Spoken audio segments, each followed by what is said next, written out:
ইলম অর্জন করার তৌফিক দান করুন। আমিন ইয়া রাব্বুল আলামিন। ইমানি ভাই বন্ধুগণ, আলোচনা নিয়ে আসছেন আমাদের সম্মানিত ভাই শেখ সাইদুল ইসলাম।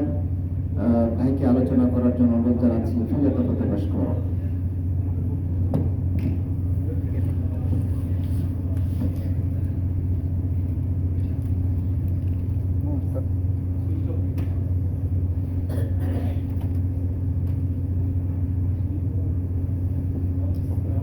السلام عليكم ورحمة الله وبركاته. بسم الله الرحمن الرحيم. الحمد لله نحمده ونستعينه ونستغفره ونعوذ بالله من شرور أنفسنا ومن سيئات أعمالنا. من يهده الله فلا مضل له ومن يضلل فلا هادي له. وأشهد أن لا إله إلا الله وحده لا شريك له وأشهد أن محمدا عبده ورسوله. يا أيها الذين آمنوا اتقوا الله حق تقاته ولا تموتن إلا وأنتم مسلمون. يا أيها الناس اتقوا ربكم الذي خلقكم من نفس واحدة وخلق منها زوجها وبث منهما رجالا كثيرا ونساء واتقوا الله الذي تساءلون به والأرحام إن الله كان عليكم رقيبا. يا أيها الذين آمنوا اتقوا الله وقولوا قولا سديدا يصلح لكم أعمالكم ويغفر لكم ذنوبكم ومن يطع الله ورسوله فقد فاز فوزا عظيما. أما بعد، فإن خير الحديث كتاب الله وخير الهدي هدي محمد صلى الله عليه وسلم وشر الأمور محدثاتها وكل محدثات بدعة وكل بدعة ضلالة وكل ضلالة في النار. قال الله تعالى في كلامه المجيد والفرقانه الحميد: الله خالق كل شيء. وقال تعالى: الحمد لله رب العالمين. رب اشرح لي صدري ويسر لي امري واحلل عقدة من লিসানি ইয়াফকাহু কওলি। সম্মানিত দিনী ভাইয়েরা, যাবতীয় প্রশংসা সেই মহান রব্বুল আলামিনের জন্য, যার বিশেষ দয়ায় বিশেষ রহমতে আমরা মাগরিবের সালাত জামাতের সাথে আদায় করতে পেরেছি। সকলে বলে আলহামদুলিল্লাহ। তার বিশেষ দয়ায় বিশেষ রহমতে আমরা এমন একটি মজলিসে বসার তৌফিক পেয়েছি যার অসংখ্য অগণিত ফজিলত রয়েছে। আলহামদুলিল্লাহ। কোরআনুল কারীমে একটি আয়াত আছে, আল্লাহ তাআলা বলছেন: আউযু বিল্লাহি মিনাশ শাইতানির রাজীম আল্লাযীনা ইয়াসতামিউনাল কাওল। যারা মনোযোগ সহকারে কি শুনে? কথা শুনে। ওয়াত্তাবিউনা আহসানা, আর ওই কথাগুলির মধ্যে থেকে উত্তম কথা, আহসান কথাগুলি কি করে? অনুসরণ করে। যারা মনোযোগ সহকারে কথা শুনে আর ওই কথাগুলির মধ্যে থেকে উত্তম কথাগুলির কি করে? অনুসরণ করে। তো এই দুইটা কাজ করার বিনিময়ে আল্লাহ বলছেন উলাইকাল্লাযীনা হাদাহুমুল্লাহ। আল্লাহ তাদেরকে কি করবেন? হেদায়েতের রাস্তা দেখাবেন। ওয়া উলাইকা হুম উলুল আলবাব, আর তারাই হচ্ছে জ্ঞানী। তাহলে দুইটা কাজ করবেন, দুইটা সার্টিফিকেট পাবেন। উত্তম কথা কি? উত্তম কথাটা কি? আমি একটু বললাম যে ইন্না খায়রাল হাদিসি কিতাবুল্লাহ। সর্বোত্তম কথা হচ্ছে কার কথা? আল্লাহর কথা। ওয়া খায়রাল হাদি হাদিউ মুহাম্মাদিন সাল্লাল্লাহু আলাইহি ওয়াসাল্লাম। আর সর্বোচ্চ বাণী হেদায়েতের রাস্তা কি রাস্তা? কার রাস্তা? মুহাম্মদ সাল্লাল্লাহু আলাইহি ওয়াসাল্লামের রাস্তা। কেউ যদি এই দুইটা জিনিসের অনুসরণ করে, শুনে এবং মানে, সে বুদ্ধিমান। আল্লাহ তাকে কোথায় দিবে? হেদায়েতের রাস্তা দেখেন। তো আমরা যে মজলিসে বসছি, এই মজলিসে কি কোনো সিনেমার কাহিনী বলা হয় না? কোনো দুনিয়াতে কোনো কিচ্ছা কাহিনী বলা হয়? কাল আল্লাহ কাল রাসূল, আল্লাহ কি বলছেন, রাসূল সাল্লাল্লাহু আলাইহি ওয়াসাল্লাম কি বলছেন, এগুলো তো আমরা বলি। তাহলে এই মজলিসটা কিসের মজলিস? জ্ঞানীদের মজলিস, এই মজলিসটা হেদায়েতের মজলিস না। আমি আপনি যতটুকু বুঝবো ততটুকু হেদায়েত দিতে পারবো, যতটুকু বুঝবো না হেদায়েত দিতে পারবো না, বুদ্ধিমানের পরিচয় দিতে পারবো না। আল্লাহ তাআলা বুদ্ধিমানের সার্টিফিকেট দিয়েছেন তাদেরকে যারা কোরআন ও সহিহ সুন্নাহর বাণী শুনে এবং মানে, তারা বুদ্ধিমান। তাহলে আমাদেরকে আজকে এই যে বসা, এই বসার বিষয়ে আমাদেরকে আগে বুঝতে হবে যে আমি কোথায় বসে আছি এবং আমি কি শুনতেছি এবং এর দ্বারা আমার কি উপকার হবে। এটা আগে যদি আপনি নিজে বুঝতে পারেন তাহলেই হয়তো আপনি এখানে বসে কিছু ভিতরে ঢোকাইতে পারবেন, না হলে এই বসছেন ওদেরকে বলছে দিকটা ঢুকবে, দিকটা বেরিয়ে যান। আর এই ধরনের মজলিস আল্লাহ তাআলা বলছেন রাসূল সাল্লাল্লাহু আলাইহি ওয়াসাল্লামের হাদিসের মাধ্যমে, মাসতামা কাওমান ফি বাইতিন মিন বুয়ুতিল্লাহ, কোন আল্লাহ তাআলার কোন একটি ঘরে যদি কেউ বসে বা ইজতেমা হয়, বসে ইয়াতলুনা কিতাব আল্লাহ, আর ওখানে কিতাব তেলাওয়াত করা হয়, সে অনুযায়ী গবেষণা আলোচনা করা হয়, ইল্লা নাযালাত আলাইহিমুস সাকিনা, এই মজলিসে আল্লাহ প্রথমে কি নাজিল করেন? প্রশান্তি নাজিল করেন। ওয়াগাশিয়াতহুমুর রাহমা, আর আল্লাহ তাআলা রহমত দিয়ে কি করেন? এই বৈঠককে ঢেকে ফেলেন। তারপরে ফেরেশতারা কি করেন? ফেরেশতারাও এই বৈঠককে কি রাখেন? শুধু তাই নয়, অন্যান্য হাদিসে আছে যারা এখানে বসেছে আল্লাহ তাআলা তাদেরকে ক্ষমা করে দেন। এবং এটাও হাদিসে আছে, এই হাদিসের শেষ অংশে, যারা এখানে বসে আছে তাদের সম্পর্কে আল্লাহ তাআলা তার নিকটতম ফেরেশতাদের সাথে আলাপ আলোচনা করেন এবং বলেন তারা কি চায়, এবং তাদেরকে সাক্ষী রেখে বলে আল্লাহ তাআলা তাদেরকে কি করেছেন? ক্ষমা করেছেন। মজলিসে অনেক ফজিলত আছে, কিন্তু আমরা এখানে বসতে আমাদের অলসতা, আমাদের কাজের চাপ, আমাদের অনেক কিছু থাকে, ঠিক না? তা আমাদেরকে আগে বুঝতে হবে আমাদেরকে আল্লাহ কেন সৃষ্টি করেছেন, হ্যাঁ, আমাদের মূল কাজটা কি, এবং মূল কাজ কেউ যদি না করে তাহলে অন্যান্য কাজ তার কোনো মূল্য আছে? মূল কাজই হচ্ছে যে আপনাকে আল্লাহ সৃষ্টি করেছেন তার ইবাদত করার জন্য, এটা আপনার মূল কাজ, এটা আপনি বুঝেন এবং বুঝে নেন। এরপরে বাকি অন্যান্য কাজগুলি আপনার অপশনাল কাজ। তো মূল কাজ করবেন আল্লাহর ইবাদত, কিন্তু আল্লাহ কি, আল্লাহর পরিচয় কি, আল্লাহর বরত্ব কি, আল্লাহর মহত্ব কি, ইবাদত কি, এগুলো যদি না জানি করতে পারবো? আজকে সংক্ষেপে আলোচনা করব, আমরা লা ইলাহা ইল্লাল্লাহ বলি না, যে আল্লাহ ছাড়া সত্য কোনো মাবুদ নাই, এই সত্য কোনো মাবুদ নাই সম্পর্কে আলোচনা। মানে আল্লাহ তাআলা যে এক এবং অদ্বিতীয়, কোন কোন ক্ষেত্রে আল্লাহ এক এবং অদ্বিতীয়, নাকি আল্লাহর কোনো শরীক আছে, কোন কোন ক্ষেত্রে কি আল্লাহ কি কারোকে দায়িত্ব দিয়ে রেখেছে কিনা, দুনিয়া পরিচালনা করা বা ইবাদত করার কোনো হক আল্লাহ আপনাকে দিয়েছে কিনা, এই বিষয়গুলো আজকে আমরা কি করব? জানবো। এই বিষয়গুলি আজকে আমরা জানবো। আমি গত 1 মাস অথবা 1.5 মাস আগে একটা খুতবায় আমরা আলোচনা করেছিলাম তাওহীদ সম্পর্কে। এই তাওহীদের একটা পার্ট শুধু আলোচনা করেছিলাম, সেটা হচ্ছে তাওহীদুল আর রুবুবিয়্যাহ, আল্লাহ তাআলার কাজ কর্মের একত্ব সম্পর্কে। তো আজকে সময় যেহেতু সংক্ষিপ্ত, আমি আজকে আলোচনা করব আল্লাহ সুবহানাহু ওয়া তাআলার একত্বে যে ইবাদতের ক্ষেত্রে যে আল্লাহ এক এবং একক, এই বিষয়ে আলোচনা করব। কিছু ইবাদত কি জিনিস, এগুলি ইবাদত, এগুলি আল্লাহর হক, এগুলি আজকে আমরা তুলে ধরবো যে কোন কোন জিনিসগুলি ইবাদত এবং এগুলি আমরা আসলে আল্লাহর জন্য করছি না অন্যের জন্য করছি, এই জিনিসটা আজকে জানবো ইনশাআল্লাহ।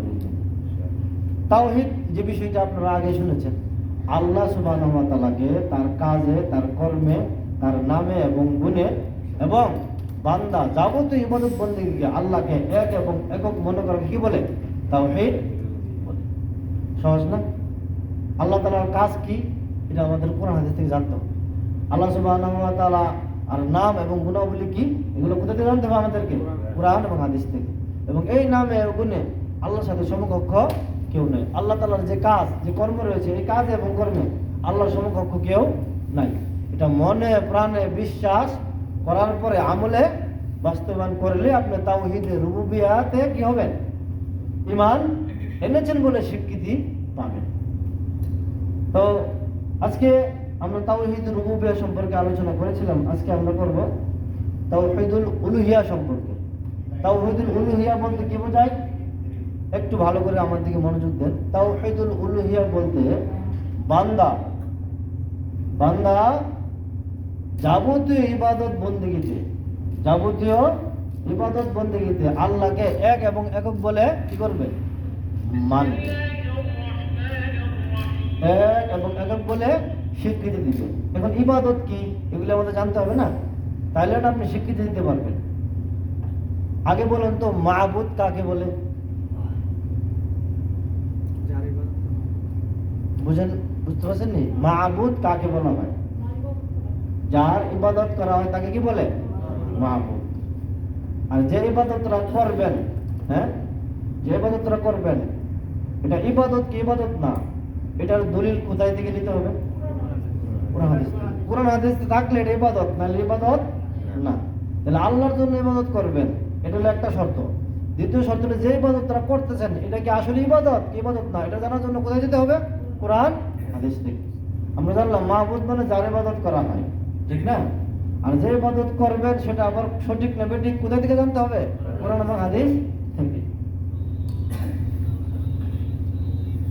ইবাদতের অনেকগুলি ধরন রয়েছে, ইবাদতের অনেকগুলি ধরন রয়েছে, যেমন সালাত, সিয়াম, এগুলো কি ইবাদত না? ইবাদত। যাকাত, হজ, দোয়া, আশা আকাঙ্ক্ষা, ভালোবাসা, ভয় ভীতি, তারপরে আনুগত্য, মান্যত করা এবং অন্যান্য কথা ও কাজ। একটু ভালো করে মনোযোগ দিন। অন্যান্য কথা ও কাজ, যে সব কথা ও কাজ আল্লাহ তাআলা ভালোবাসেন এগুলো কি বলে? ইবাদত বলে। সালাত, সিয়াম, রোজা, হজ, যাকাত, মান্যত, হ্যাঁ, আশা আকাঙ্ক্ষা, ভয় ভীতি, হ্যাঁ, এগুলো ইবাদত, ঠিক না? এছাড়াও যে সমস্ত কথা এবং কাজ আল্লাহ ভালোবাসেন, আল্লাহ পছন্দ করেন, এগুলি কি বলা হয়? ইবাদত। এই যতগুলি বিষয় বললাম, এগুলি যদি আল্লাহ ছাড়া অন্যের নামে করা হয় তাহলে এটা কি তাওহীদ উলুহিয়ার পরিপন্থী। কি কাজ? তাওহীদ উলুহিয়ার পরিপন্থী। আল্লাহ এক এবং একক, আপনি ইবাদতের ক্ষেত্রে এগুলি যদি একমাত্র আল্লাহর জন্য করেন তাহলে স্বীকৃতি দিলেন। এখন যদি এইগুলি আল্লাহ ছাড়া অন্যের জন্য করেন তাহলে এই উলুহিয়া একত্র হলো না, শিরকে শরীক হয়ে গেল। বুঝলেন কথাটা? স্পষ্ট কথা। আল্লাহ তাআলা বলছেন, কুল ইন্না সলাতি ওয়া নুসুকি ওয়া মাহইয়ায়া ওয়া মামাতি লিল্লাহি রাব্বিল আলামিন। বলুন আমার সালাত, আল্লাহ তাআলা বলছে আমার সালাত, আমার কুরবানি, আমার জীবন এবং আমার মরণ সৃষ্টিগুলোর রব, সৃষ্টিগুলোর প্রতিপালক আল্লাহ তাআলার জন্য। আপনি যে নামাজ পড়বেন কার জন্য? আল্লাহর জন্য। আপনি ভালো করে বুঝেন। আপনি যে কুরবানি করবেন কার জন্য? আল্লাহর জন্য। আপনার যে জীবনটা রয়েছে এই জীবনের মালিককে, তো এই জীবনের যাবতীয় কাজকর্ম কার জন্য হবে? আল্লাহর জন্য। মরণের মালিককে কেউ মিথ্যা মিটে দিতে পারবে? এই মরণ সৃষ্টি করেছেন কে? আল্লাহ। সুতরাং এটাও কার জন্য? আল্লাহর জন্য। এখানে একটা কথা বলা হয়েছে সৃষ্টিকুলের প্রতিপালক আল্লাহ তাআলার জন্য। তাহলে আল্লাহ তাআলা হচ্ছে সারা বিশ্বজাহানের লালন পালন কর্তা। সুতরাং যে আমাকে আপনাকে লালন পালন করেন তারই শুকরিয়া আদায় করতে হবে, তারই ইবাদত করতে হবে। এটা সাধারণ বিষয় না। বুঝলেন কথা? কোম্পানি বেতন দেয়, আপনি কার কোম্পানি কাম করবেন? কাম করবেন? সিটার আপনাকে বেতন দেয়, আপনি কি ইয়ামামা কোম্পানি কাম করবেন? করতে না। সুতরাং রিজিকের মালিক কে? আল্লাহ। রিজিক কোথা থেকে আসে? আল্লাহর পক্ষ থেকে আসে। তো সুতরাং শুকরিয়া কার হবে? আল্লাহ তাআলার হবে। এবং এটা মনে রাখতে হবে রিজিক আল্লাহ ছাড়া কেউ দিতে পারে না। কেউ যদি মনে করে যে ওনার কাছে গেছিলাম, গিয়ে একটা ছাগল দিয়েছি, তো দেওয়ার কারণে আমার আজকে ব্যবসার উন্নতি হয়েছে, তাহলে সে কি করলো? শিরক করলো। রিজিকের মালিক হচ্ছে আল্লাহ, এটা আল্লাহর কাজ। তাহলে আল্লাহ তাআলার কাজে কাকে শিরক করলো? অমুক বাবা, অমুক তমুক, অমুক দরকার কাছে শিরক করা হয়, শিরক না? তাহলে যেই জিনিসটা রিজিক আল্লাহ দেয় এই বিশ্বাস ইবাদত। আর যে ব্যক্তি বলে যে রিজিক অমুক ব্যক্তি দেয়, তাহলে এটা কি ইবাদত? এটা কি শিরক? স্পষ্ট না? এগুলি বুঝতে হবে। মনে রাখবেন ইবাদত বন্দেগী কম হোক সঠিকটা হোক, ঈমান নষ্ট হয়ে গেলে ইবাদত বন্দেগী এতগুলো নিয়ে জাহান্নামে যেতে হবে, কোন কাজ হবে না। তাহলে এই আয়াতে সূরাতুল আনআম 162 নম্বর আয়াতে এই বিষয়গুলি উল্লেখ করা হয়েছে। তারপর আল্লাহ তাআলা অন্যত্র বলছে যে ওয়ামা উমিরু ইল্লা লিয়াবুদু ইলাহা ওয়াহিদ। তাদেরকে শুধু এই আদেশ করা হয়েছিল, তাদেরকে শুধু এই আদেশ করা হয়েছিল যে তারা শুধু একক উপাস্যের উপাসনা করবে। ইলাহ, ইলাহ কাকে বলা হয়? উপাস্য, মাবুদ। হ্যাঁ, মাবুদ কাকে বলে? যার ইবাদত করা হয়। ইলাহ যার উপাসনা করা হয়, একই অর্থ। তাহলে তাদেরকে এই আদেশই করা হয়েছে তারা কি করবে? শুধুমাত্র একক উপাস্যের উপাস্য করবে। একক উপাস্যকে আল্লাহ সুবহানাহু ওয়া তাআলা। আল্লাহ তাআলা লা শারিকা লাহু, আল্লাহর কোনো শরীক নাই, আল্লাহর কোনো শরীক নাই। লা ইলাহা ইল্লা হুয়া, তিনি ব্যতীত সত্য কোনো মাবুদ নাই। তারপরে সুবহানাহু আম্মা ইউশরিকুন, আল্লাহ তাআলা পাক এবং পবিত্র, তার কোনো শরীক নেই। আমরা বলি না সুবহানাল্লাহি ওয়া বিহামদিহি সুবহানাল্লাহিল আযীম, আল্লাহর প্রশংসা করি, আল্লাহর বরত্ব বর্ণনা করি। সমস্ত ক্ষেত্রে আল্লাহ পাক এবং পবিত্র। তাহলে আল্লাহ তাআলার দাসত্বের প্রতি ঈমান হলো তাওহীদে উলুহিয়াত বা ইবাদত। দাসত্ব, আল্লাহ তাআলার দাসত্ব যা করবেন এগুলাকে বলা হয় এক বাক্যে তাওহীদে উলুহিয়াত। বুঝছেন, আমাদের সমাজে কিন্তু এই শব্দগুলি ব্যবহার কম হয়।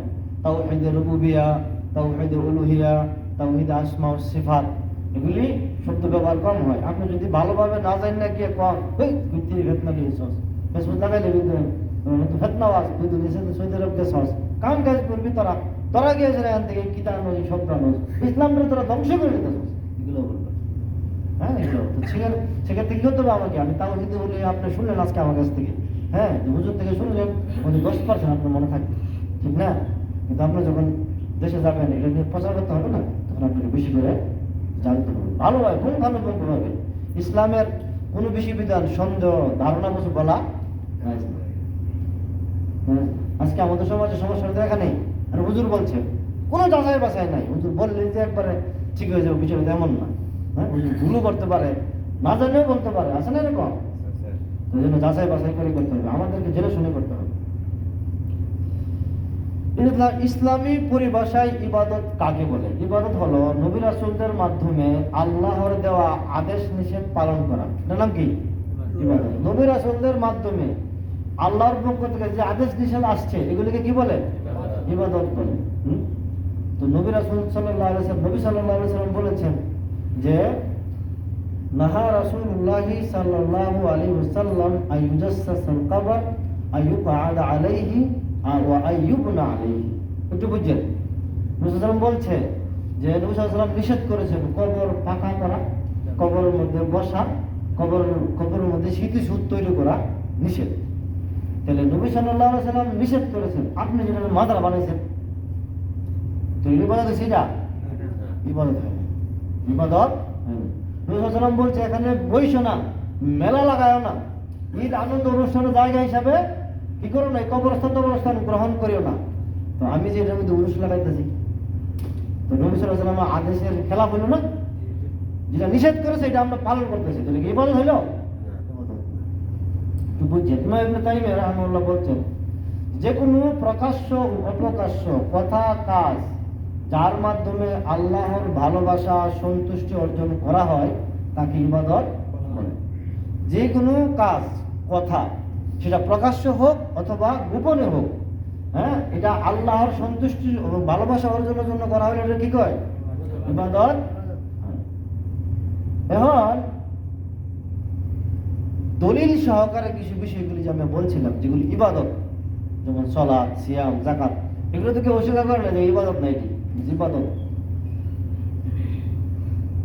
দোয়া একটা ইবাদত, তো দোয়া যদি ইবাদত হয় এটা কার কাছে করতে হবে? বুঝলেন না কথাটা? আগে বলছি যে ইবাদত কার হবে? আল্লাহর হবে। আমরা হচ্ছে আব্দ, আর আব্দ ইবাদত করবে মাহবুদের, মাহবুদকে যার ইবাদত করা হয়। আর যার ইবাদত, কার ইবাদত করতে হবে? আল্লাহর ইবাদত করতে হবে। আমরা আদিষ্ট হয়েছে কার ইবাদত করার জন্য? আল্লাহর ইবাদত করার জন্য। তো দোয়া হচ্ছে ইবাদত। সাধারণভাবে দোয়া কার কাছে করতে হবে? আল্লাহ তাআলা বলছেন ওয়াকালা রাব্বুকুম উদউনি আস্তাজিব লাকুম, তোমাদের প্রতিপালক রব আদেশ করেছেন বা বলেছেন উদউনি আস্তাজিব লাকুম, তোমরা আমাকে ডাকো, আমি তোমার ডাকে কি করব? সাড়া দেব। তাহলে দোয়া কার কাছে করতে হবে? যাহা নাই, বেতন নাই, বিপদ পড়ে গেছে, অসুস্থ হয়ে গেছি, হ্যাঁ হ্যাঁ, রিজিকের বরকতের দরকার আছে, জান্নাতে যাওয়ার দরকার, কার কাছে চাইতে দিব? আল্লাহর কাছে চাইতে হবে না? নাকি তা উকিল ধরে নিতে দিব? হ্যাঁ, উকিল। আমাদের সমাজে কয়েকটা ভ্রান্তিকর কথা আছে। একটা ভ্রান্তি হচ্ছে যে মানুষকে বোঝায় যে তুমি তো জজের সামনে গিয়ে সরাসরি কথা বলতে পারো না, হ্যাঁ, তুমি আসামি, তো জজের সাথে কথা বলবে কে? উকিলে। তুমি তো পাপি, তোমার গুনার শেষ নাই, নামাজ নাই, রোজা নাই, তুমি ভাগ পবিত্র, তুমি মুইতে হারিল এই খবর নাই। হ্যাঁ, তুমি কি সহজে আল্লাহ সাথে কথা বলতে ভালো লাগলো, ভাগ পবিত্র, তোমার তো উনি লাগবো, তোমার তো ফির ধরতেইব। আপনার ধরতেছি বাবু, তারপরে তো ঠিকই তো কথা কইছে, ঠিকই তো বলছে না। যে হাদিসে আছে যে ব্যক্তি 99 খুন করে আছে, খুন করে 100 খুন করে যদি আল্লাহ কাছে মাফ নিতে পারে, আপনি কি 99 খুন করছেন? আপনি সরাসরি আল্লাহ কাছে যাবেন, আপনি কেন এদিক সেদিক যাবেন? আপনাকে ধোঁকা দিচ্ছে, আমরা জানি না দেখেই জানি। আল্লাহ সরাসরি এখানে বলছে ওয়াকালা রাব্বুকুম উদউনি, তোমাদের প্রতিপালক বলছেন আমাকে ডাকো। মাঝখানে কোনো বাইরের কথা বলছে না। আপনি যতই পাপী হন, মন থেকে শুধু বলেন যে আল্লাহ আমাকে ক্ষমা করো, আল্লাহ মাফ করে দিবে, আল্লাহ মাফ করে দিবে। বলাও বলে আল্লাহ কোনো পরোয়া টরোয়া করে না। আপনি যদি এটাই মনে করেন যে আমি গুনাহগার, পীরের কাছে পীর বললে আল্লাহ মাফ করে দিবে, আল্লাহ কি পীরের কাছে অপারো? আল্লাহ আপনাকে এমনি মাফ করতে পারে না? আপনাকে উল্টা বলাইতেছে, আপনার কি বলতেছে? উল্টা বলাইতেছে। বরং সেটা আল্লাহর অপমান হয়, এর থেকে আল্লাহর অপমান হয়। আল্লাহ ওই দুনিয়ার সাথে সবকিছু ইসলাম শরীয়তকে মিলাইলে হবে না। তারপর আল্লাহ তাআলা বলছে ইন্নাল্লাযীনা ইস্তাকবিরুনা আন ইবাদাতি সায়াদখুলুনা জাহান্নামা দাখিরিন, নিশ্চয়ই যারা অহংকার বসে আল্লাহর ইবাদত থেকে বিমুখ হয়, তো বিমুখ থাকে, আল্লাহ তাআলা অচিরেই তাদের কোথায় নিবে? জাহান্নামে নিবে। তাহলে দোয়া যে ইবাদত, পরের অংশটা বোঝা গেছে না? ইন্নাল্লাযীনা ইস্তাকবিরুনা আন ইবাদাতি, নিশ্চয়ই যারা অহংকার বশত আল্লাহর ইবাদত বিমুখ হয়, তাদেরকে অচিরেই আল্লাহ কোথায় নিবে? জাহান্নামে নিয়ে যাবে। তাহলে দোয়া কার কাছে করতে হবে? আল্লাহর কাছে করতে হবে। এখানে কিছু খণ্ডন করা দরকার। এখানে যদি বলি যে ভাই অসুস্থ, শেখ আমার জন্য একটু দোয়া করেন, জায়েজ না জায়েজ? হ্যাঁ, শুধু শেখ আমার জন্য দোয়া করে, শেখ যদি বলে আল্লাহ আপনাকে সুস্থ করে দিন, জায়েজ না জায়েজ? জায়েজ না? আমি যদি বলি যে শেখ আমার তো সন্তান হয় না, একটা সন্তান দিয়ে দেন, হ্যাঁ, এটাই বলি। হ্যাঁ, বুঝছেন কথাগুলি? কিন্তু তাহলে আল্লাহ সুবহানাহু ওয়া তাআলার কাছে যেমন সন্তান কামনা করা, রিজিক বৃদ্ধি করা বা অন্যান্য বিষয়গুলি যেগুলি মানুষের হাতে নাই, এগুলো যদি মানুষের কাছে চাওয়া হয় তাহলে কি হবে? তিরমিজিতে হাদিস আছে সনদ হাসান, আর দোয়া হুয়াল ইবাদা, দোয়াই হচ্ছে ইবাদত। অন্য হাদিসে আর দোয়া হুয়াল মুহুল ইবাদা, দোয়াই হচ্ছে ইবাদতের মূল। আমি আপনাকে একটা উদাহরণ দিই। যখন আপনি নামাজে দাঁড়ান, আলহামদুলিল্লাহ সূরা পড়েন, বিসমিল্লাহ করে, সূরার প্রথম থেকে শেষ পর্যন্ত খালি দোয়া আছে। নামাজে রুকুতে যান দোয়া, সিজদাতে যান দোয়া, হ্যাঁ, তাশাহুদে বসেন দোয়া, সালামে দেন দোয়া, সবটাই দোয়া। তাহলে দোয়া ইবাদতের মূল না? নামাজটা ইসলামের সর্বোচ্চ একটি ইবাদত। কিয়ামতের ময়দানে আমলের ক্ষেত্রে সর্বপ্রথম নামাজের হিসাব নিবে। তাহলে নামাজের কত গুরুত্বপূর্ণ একটা ইবাদত। এই ইবাদতের শুরুতে শেষ পর্যন্ত শুধু কি আছে? দোয়া আছে। দোয়া কত গুরুত্বপূর্ণ। তাহলে আমরা এদিক সেদিক দিক দোয়া করা যাবে না আল্লাহ ছাড়া? আল্লাহর কাছে দোয়া করতে হবে। আপনার রিজিক বিপদে আছেন, আপনি আছেন, তাবিজ লাগাতে হবে না। বাবার কাছে করতে হবে যে আজকে হ্যাঁ একটা মাছ জব করে দিয়ে গেল, একটা খাসি জব করে দিয়ে গেল। আমি এখানে একটা নুকতা উল্লেখ করবো। আগের আয়াতে বলা আছে না ইন্নাস সালাতি ওয়া নুসুকি, হ্যাঁ, নিশ্চয় আমার কি নামাজ, আমার কুরবানি, হ্যাঁ, কার জন্য? লিল্লাহি রাব্বিল আলামিন, আল্লাহর জন্য। তো আমাদের সমাজে দেখবেন পুরুষ টুরুষ লাগলে মানুষের খাসি, গরু, মুরগি, ডিম, বড় বড় বৈশ টুস লিয়া ওইখানে জবাই করে, ঠিক না? জিজ্ঞাসা করে করবে আমরা তো আল্লাহর নামে করি। কার জন্য করে? আল্লাহর নামে করে। তো ওই যে জায়গাটা নির্বাচন করলো কেন? ওইখানে কেন? আল্লাহর নামে করলে তো বাজারও আছে, ঘরের ভিতরে আছে, আপনি পাইতে পারবেন। ওইখানে কেন? ওই জায়গাটার একটা বিশেষ একটা মর্যাদা আপনি কি করতেছেন? দিতেছেন, ঠিক না? বা ওখানে আরো কিছু রিলেটেড বিষয় আছে, ওই জায়গা কেন? আমি মক্কা বিজয়ের পরে একটা ঘটনা বলি। ঘটনার দলিলটা আমার কাছে স্পষ্ট না, জানা না আমার কাছে, কিন্তু আমি এই আলোচনা শুনছি শেখ তৌসিফুর রহমান মাদানী, উর্দু শেখ, ওনার আলোচনা শুনছিলাম। উনি ঘটনা নকল করতেছেন এইভাবে, যখন মক্কা বিজয় হয়ে গেল, তো মক্কা বিজয় হওয়ার পরে কিন্তু অনেক জায়গাতে মূর্তি পূজার জায়গাগুলো ধ্বংস করে দেওয়া হয়েছে। তো এক সাহাবী বললো যে আল্লাহ রাসূল, আমি অমুক জায়গায় কি করতে চাই, কিছু বকরি বা উট জবাই করতে চাই। বুঝছেন কথাটা? সাহাবী আমি অমুক জায়গায় জবাই করতে চাই। তো নবী সাল্লাল্লাহু আলাইহি ওয়াসাল্লাম বলছে যে অমুক জায়গায় কোনো আগে তো কোনো ওই যে মূর্তি টূর্তি ছিল না, তো আগে তো কোনো ওই যে দেবদেবী ছিল না, তো বলছে যে না আল্লাহ রাসূল, তাইলে তুমি কি করো, জবাই করো। আপনি বুঝেন কথা না? অমুক জায়গায় এখন তো আর দেবদেবী নাই, আগে দেবদেবী ছিল। হ্যাঁ, তো ওই জায়গায় নবী সাল্লাল্লাহু আলাইহি ওয়াসাল্লাম সন্দেহ করেছেন যে ওই জায়গায় যদি জবাই করে, যদি দেবদেবী থাকে, দেবদেবীর অনেকে কি মনে করবে, দেবদেবীর রসুলের মনে কুরবানি করতেছে। তো আপনি তো ঘরে জবাই করতে পারেন, আপনি ওইখানে সাধারণ মাজারে কেন বা অমুক জায়গায় কেন? আপনার উদ্দেশ্য আছে, সাবধান। তা দোয়া ইবাদত, বুঝেছেন? ভয় ইবাদত। ভয় কি? ইবাদত। ভয় ইবাদত। আল্লাহ তাআলা বলছেন ফালা তাখাফুহুম ওয়া খাফুনি ইন কুনতুম ইয়াহু তা'বুদুন বা ইন কুনতুম ইয়াহু মুমিনিন বা ইন কুনতুম মুমিনিন। আল্লাহ তাআলা বলছেন তোমরা তাদেরকে ভয় করো না, বরং আমাকেই ভয় করো যদি তোমরা প্রকৃত মুমিন হও। তাহলে ভয় আমি দুইটা ক্যাটাগরিতে নিই। একটা ভয় হচ্ছে প্রকৃতিগত ভয়, যেটা কি জায়েজ, মানে সামনে যদি বাঘ হয়ে পড়ে দলের সামনে ওগুলো বই থাকবে, ভয় করি না, কইবে প্রকৃতিগত ভয়, সবাই কি করবে, ভাগবে, এটা কোনো কি নাই, বৈধ। কিন্তু রাস্তাতে দেখতেছেন বাংলাদেশ তো মাথার অভাব নাই, আছে না? দিদি ভাই দুইটা টাকা যদি না দিয়ে দাও, সামনে গেলে গাড়ি অ্যাক্সিডেন্টের সম্ভাবনা আছে, তো হতে পারে। ওই যদি টাকাটা মাথার রেখে, তাহলে এই যে একটা ভয়, এই ভয় হচ্ছে শিরক। ক্ষতির মালিককে, হ্যাঁ, বিপদ আমাদের মালিককে, উদ্ধারের মালিককে। বুঝাবে সিম্পল কথাবার্তা। আমাদের সমাজে এই ভয় দেখায় মানুষ কি করে, ইমান নষ্ট করে, টাকাও নিয়ে নেয়, টাকাও নিয়ে নেয়। তারপরে সেজদা করা ইবাদত। সেজদা কি? ইবাদত। আমাদের সমাজের আগে সেজদা করতো বাবা মারে, হ্যাঁ, সালাম দিলে করতো আর কি। এবং অনেক মাজারে দেখছি নতুন লেটেস্ট পদ্ধতি বেরিয়েছে সেজদা করার, লেখা রাখে যে এখানে সেজদা করিলেন না। হ্যাঁ, মাজারে লেখা রাখে এখানে সেজদা করিলেন না। যখন মানুষ বেশি লেখা দেয় না, আর বেশি করে সেজদা করে। দেখবেন যে মানুষের একটা ফিতরা স্বভাব, ওখানে একটা আগুন লেগেছে না, বা এখানে গেলে ক্ষতির আশঙ্কা বেশি। যদি পুলিশের বাড়িতে গেরাও রাখে, তারপর মানুষের আত্মাটা ঘুরে রাখে, হ্যাঁ যাবে দিকে সারা যে হ্যাঁ কি মরো মানুষকে। এটা মানুষের স্বভাব, মানুষের স্বভাব এনেছি না, যত না করবো তত ওদিকে দেবে। এই হচ্ছে অবস্থা মানুষের। তাহলে কে বলা হচ্ছে যে সেজদা ইবাদত, আল্লাহ ছাড়া সেজদা কাউকে করা যাবে না। নবী সাল্লাল্লাহু আলাইহি ওয়াসাল্লাম বলছে পৃথিবীতে সেজদা করার যদি অনুমতি দেওয়া হতো কাউকে আল্লাহ ছাড়া, তাহলে স্ত্রীকে অনুমতি দিত আনতাসজুদা লিজাওজিহা, তুমি তোমার স্বামীকে সেজদা করতে পারো। তার মানে সেজদা করার অনুমতি কাউকে নাই, আল্লাহ ছাড়া কাউকে সেজদা করার অনুমতি। সেজদা ইবাদত। আল্লাহ বলছে মিন আয়াতিল লাইল ওয়ান নাহার ওয়াশ শামসি ওয়াল কামার লা তাসজুদু লিশ-শামসি ওয়ালা লিল-কামার। আল্লাহ বলছে আল্লাহ তাআলার নিদর্শনের মধ্যে রাত, দিন, সূর্য, চন্দ্র এগুলো আল্লাহর নিদর্শন।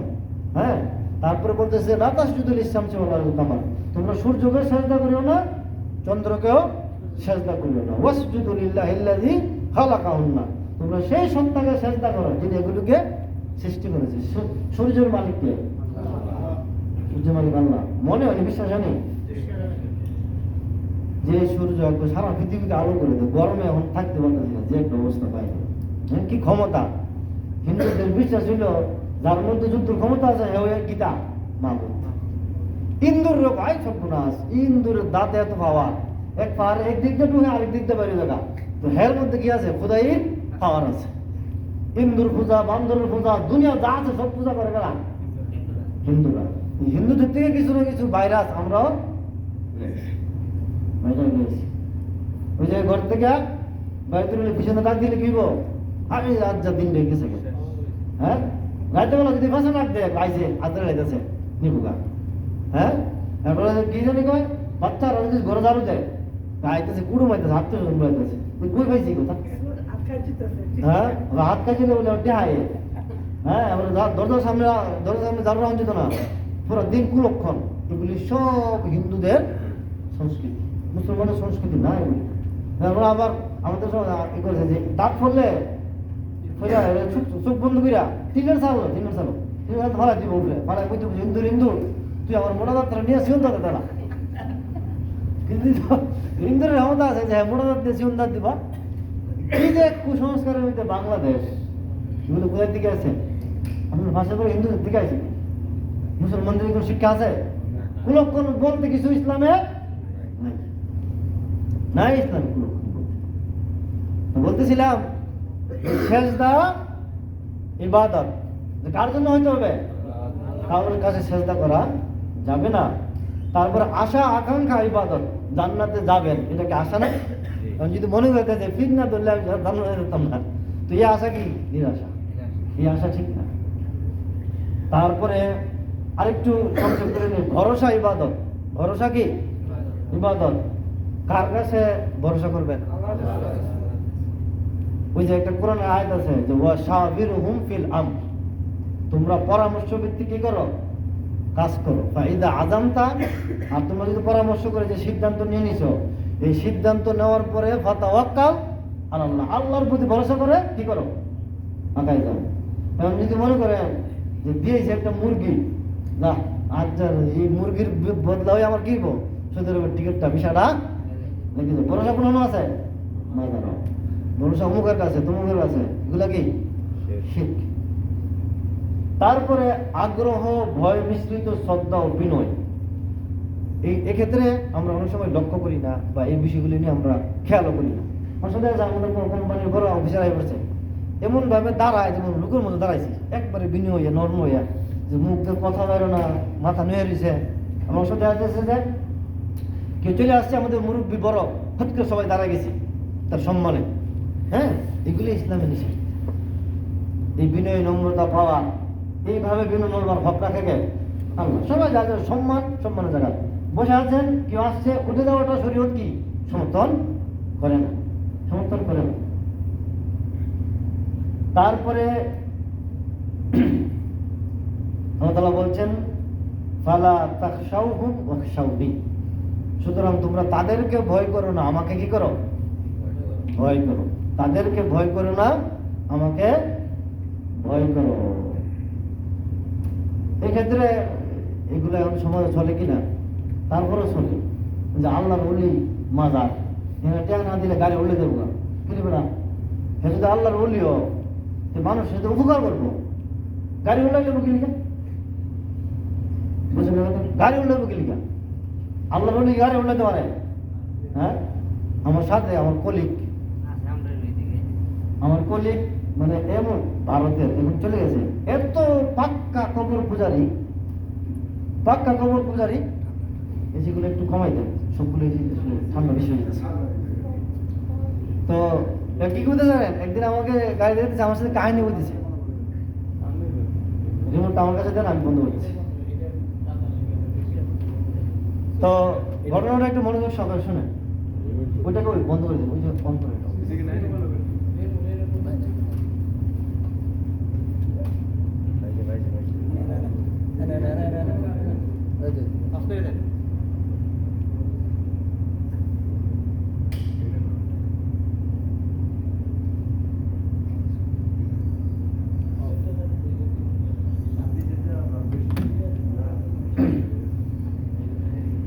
একটু একটু মনোযোগ দেন, শেষ করে দিয়েছি।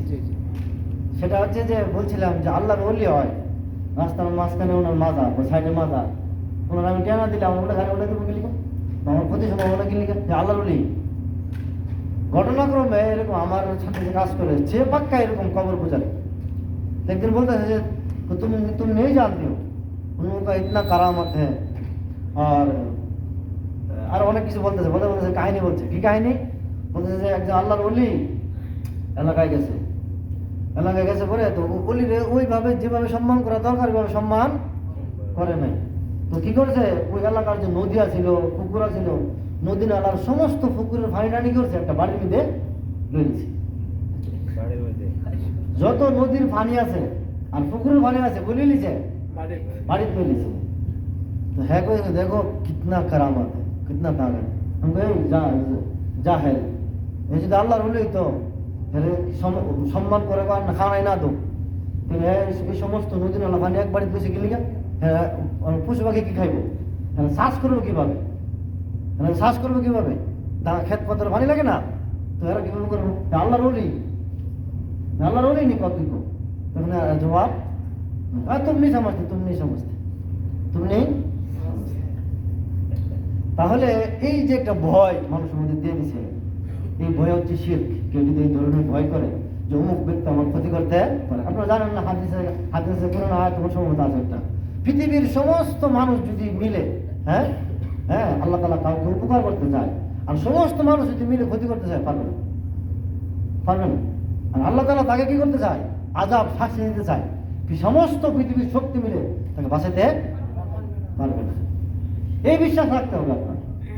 কই কে ইসলামটা একবারে বাংলাদেশের বলে ইসলামাইজেশন হিন্দুইজম এরকম মনে ফেলেছে।